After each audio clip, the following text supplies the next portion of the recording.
My role is predominantly to follow new developments in the oil and gas legal area, work with those companies on a whole variety of issues, environmental issues primarily, mostly permitting, water management, disposal of drill cuttings, frac fluids, air emissions, things of those sort. And we interface and represent our clients before a number of agencies, including the Federal Environmental Protection Agency, the Pennsylvania Department of Environmental Protection, and local municipalities and authorities, and related agencies like the Susquehanna River Basin Commission. So it's a pretty broad practice area, touching on all aspects really of environmental law as it relates to energy companies. There are some 2,500 municipalities, I think, in Pennsylvania. Some 1,500 of those, I believe, have unconventional wells in their townships.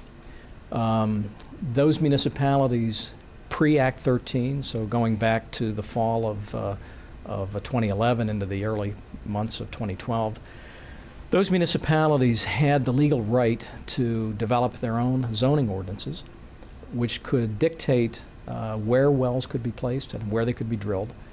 Generally, those municipalities could not dictate how operators had to drill the wells, but they could dictate, within reason, where those wells could be placed. That was pre-Act 13. Act 13 gets enacted in 2012 and imposes uniformity among all of these municipalities in Pennsylvania.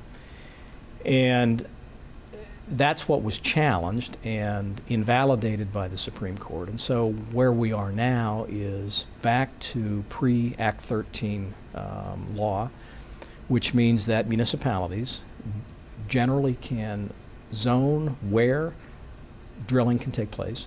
They still cannot dictate how drilling can take place. That's exclusively within the purview and the authority of the Pennsylvania Department of Environmental Protection. And then there's a gray area in between that's not directly regulated by DEP that may or may not be subject to the authority of municipalities. Some of the principles that were discussed by the Supreme Court potentially could find traction in other states. We'll have to see how that develops. The one that I'm thinking of is that Pennsylvania has, unique to it, an environmental rights amendment in our Constitution, known as Article 1, Section 27, and it, paraphrasing, provides that Pennsylvania residents have the right to clean air and pure water. That's a unique feature of Pennsylvania Constitution, and is interpreted by the Supreme Court.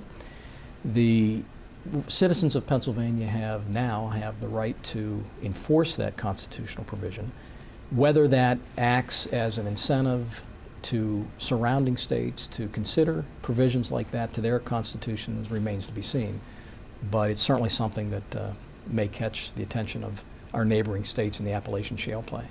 On the environmental side, what was enjoined by the Supreme Court and found to be invalid is the setbacks from streams, water bodies, and wetlands.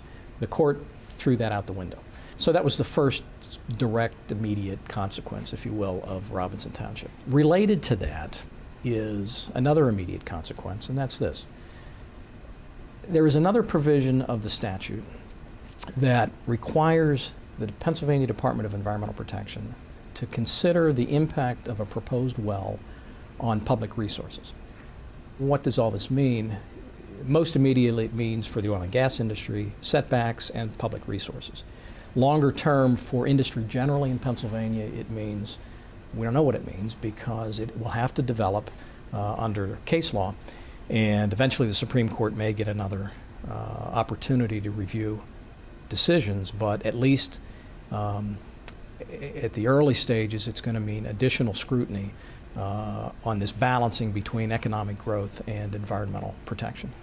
So it's early in the game, but the implications are certainly much, much broader than Act 13 and the oil and gas industry. They really go to industry generally coming into Pennsylvania and existing in Pennsylvania for facilities that plan to expand their operations.